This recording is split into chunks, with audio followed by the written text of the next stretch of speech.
આવી છે। રાજ્યમાં જે રીતે વરસાદની સ્થિતિ છે તે તમામ સ્થિતિને ધ્યાનમાં રાખીને વિવિધ ચર્ચાઓ કરવામાં આવી રહી છે। કોણ કોણ ઉપસ્થિત છે, શું શું વિગતો પર ચર્ચાઓ થવાની છે?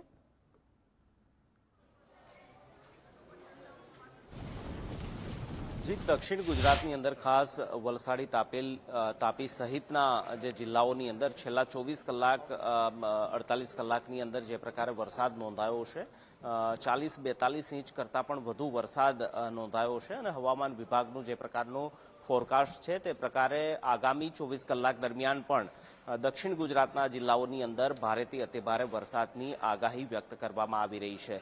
થોડા સમયમાં જ મુખ્યમંત્રીની અધ્યક્ષતામાં state disaster emergency operation centre ખાતે એક મહત્વની સમીક્ષા બેઠક મળશે। આપ અત્યારે દ્રશ્યની અંદર જોતા હશો તો મહેસૂલ વિભાગના અધિક મુખ્ય સચિવ જયંતિ રવિ, રાહત કમિશનર ગૌરાંગ મકવાણા સહિત મુખ્યમંત્રી કાર્યાલયમાંથી જે વિક્રાંત પાંડે છે તે પણ આ દ્રશ્યની અંદર આપ જોઈ શકો છો। થોડા સમયમાં મુખ્યમંત્રી Bhupendra Patel state disaster emergency centre ખાતે પહોંચશે અને એક સમીક્ષા બેઠક જે દક્ષિણ ગુજરાતની અંદર ભારે વરસાદની સ્થિતિ છે તેને લઈને તેઓ કરવામાં આવશે।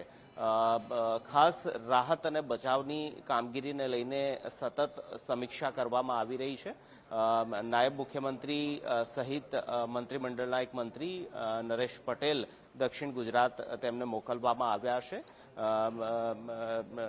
રેમ્યા મોહન અને આલોક કુમાર પાંડે બે આઈએએસ અધિકારીઓને પણ જવાબદારી સોંપવામાં આવી છે કે તેઓ વરસાદગ્રસ્ત જે દક્ષિણ ગુજરાતના જિલ્લાઓ છે ત્યાં પહોંચે અને વરસાદની સ્થિતિ પર સતત સમીક્ષા કરે અને જે જરૂરી પગલાં ભરવાના થાય તે જરૂરી પગલાં પણ ભરવામાં આવે।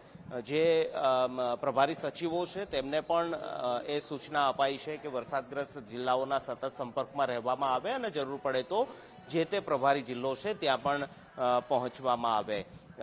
એનડીઆરએફ એસડીઆરએફની ટીમો સ્ટેન્ડ બાય કરાઈ છે।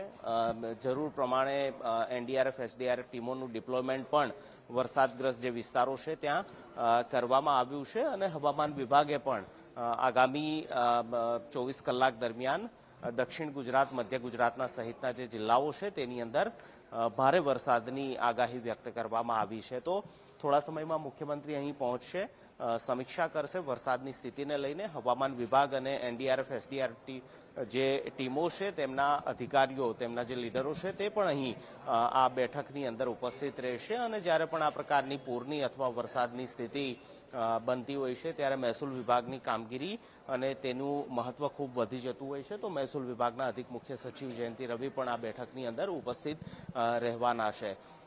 ખાસ ટૂંક સમયની અંદર એટલે કે લગભગ 24 કલાક 48 કલાકની અંદર 42 થી 45 ઇંચ જેટલો વરસાદ જે છે તે દક્ષિણ ગુજરાતના જે જિલ્લાઓ છે વલસાડ સહિતના ત્યાં નોંધાયો છે અને તેના કારણે આ તમામ જિલ્લાઓની અંદર પૂર જેવી સ્થિતિ છે। આ સ્થિતિ હજી પણ ભારે વરસાદની જે પ્રકારે આગાહી વ્યક્ત કરવામાં આવી છે તેને લઈને વધુ વણસે તે પ્રકારની એક શક્યતા જોવાઈ રહી છે અને આ તમામ પરિસ્થિતિ વચ્ચે જાનમાલનું નુકસાન ન થાય તે પહેલી પ્રાથમિકતા રાજ્ય સરકારની છે અને તેના ધ્યાનમાં રાખીને સલામત સ્થળે લોકોનું ખસેડવાની વાત હોય કે પછી રાહત બચાવ કામગીરીની વાત હોય, આ તમામ બાબતો પર રાજ્ય સરકાર ગાંધીનગરના state disaster emergency operation centre જે છે ત્યાંથી નજર બનાવી રાખી છે અને ટૂંક સમયમાં જ મુખ્યમંત્રીની અધ્યક્ષતામાં પણ એક સમીક્ષા બેઠક થવાની છે જેની અંદર આ તમામ એવા મુદ્દાઓ છે તેને લઈને